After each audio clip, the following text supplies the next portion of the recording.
2 years ago, the Serb parliament was a battleground. Thousands stormed the building and ended the iron-fisted rule of former President Slobodan Milosevic.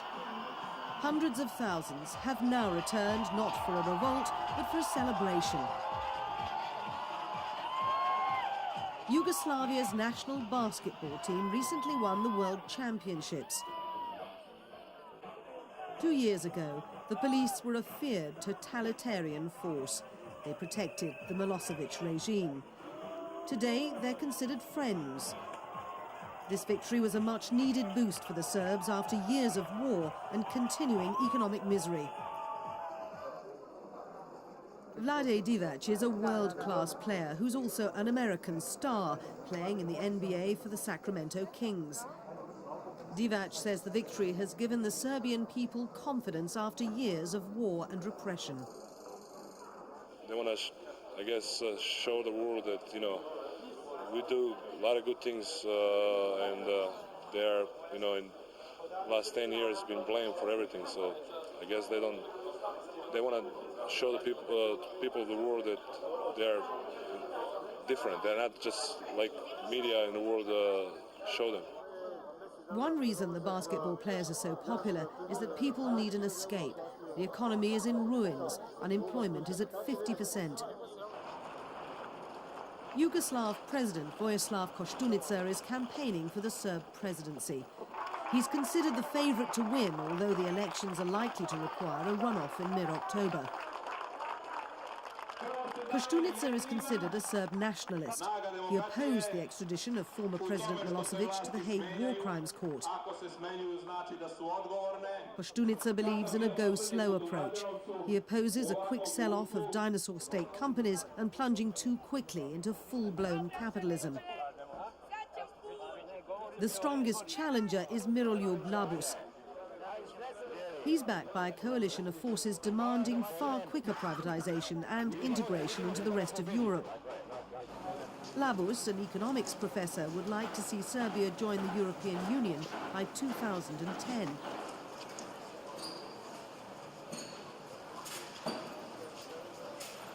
Besides the two frontrunners, there are 9 other candidates in this election, including an ultra-nationalist who's been endorsed by Milosevic from his cell in the Netherlands. The number of candidates and voter apathy is an indication of Serbs' frustration and lack of confidence in their leadership. Tomislav Lalosevic is one of the presidential candidates. Nicholas Canak is his chief advisor and supporter. Lalosevic has little chance of winning, but Canak is spending up to $8 million in campaign funds to make a point. On the campaign trail, Lalosevic and Canak have come to see the reconstruction efforts in the northern city of Novi Sad. Their route leads them to a dead end. This used to be a main bridge across the Danube. American missiles destroyed it during the Kosovo War. 3 years later, reconstruction crews have barely removed a small fraction of the ruin, let alone rebuilt the bridge.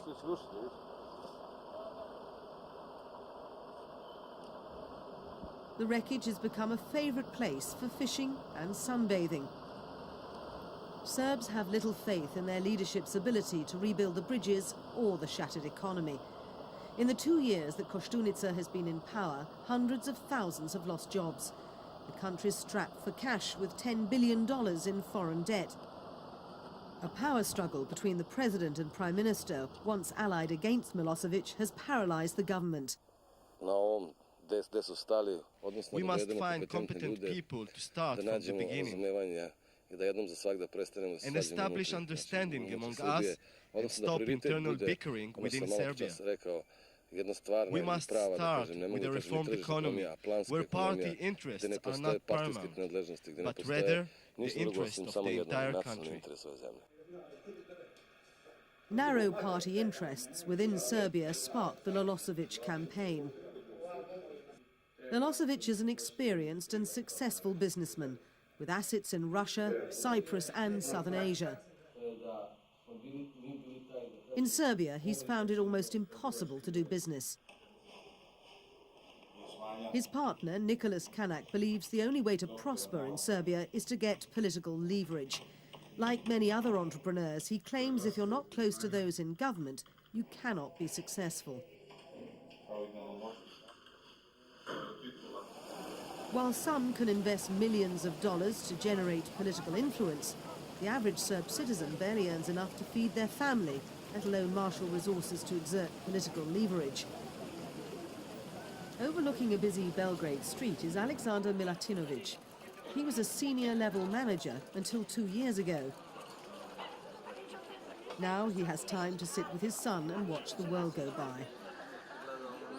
He blames it on Serbia's leaders and party nepotism.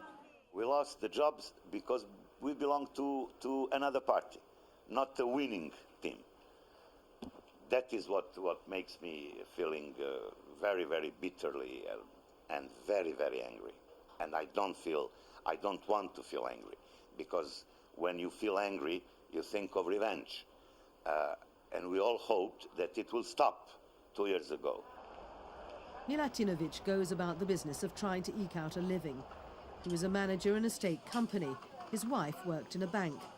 They both lost their jobs as part of widespread economic restructuring. Serbia's economy is in tatters after years of state socialism, a devastating war, and the associated international sanctions. Those with jobs make little money and prices are rocketing. With inflation at an annual rate of 40%, Milatinovic finds his dinars by less and less each month. In order to create jobs and move the economy, most critics say party interference must end, especially in sectors like banking. Some Western European banks have opened offices here, like Greece's Alpha Bank. Local Serb banks are avoided because they froze billions in personal assets several years ago. But it'll take time for a credit system to take hold, a system that will encourage foreign investment as well as fuel small and big businesses. Sonya doesn't want to wait. She's 24 years old, a graduate student in media studies. Sonya used to work for a magazine, but she made less than $100 a month, and so she's gone back to school. Her predicament is common to the new generation. It will probably change, but I'm not sure when. And I can't just stay here and sit and do nothing about that. So I can just do my best and just try to get the most for myself. Because I can't change things for my country or for other people, so I can just do some things on personal level. Sonya says most young people are forced to live at home. They don't make enough money to set up on their own. There are some people who are trying to pretend that here it's so much fun, but they're just like comfort because they can't do anything about it, so they just pretend, okay, we're drunk, we're just going out and we have fun, and nowhere in the world you can have this much fun. But that's not true.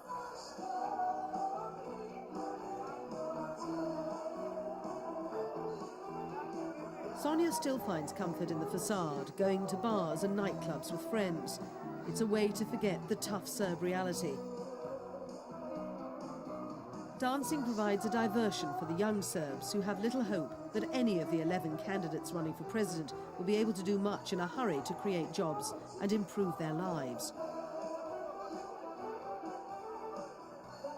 And when the partying comes to an end, these young people know they'll be faced with their daily struggle to make ends meet.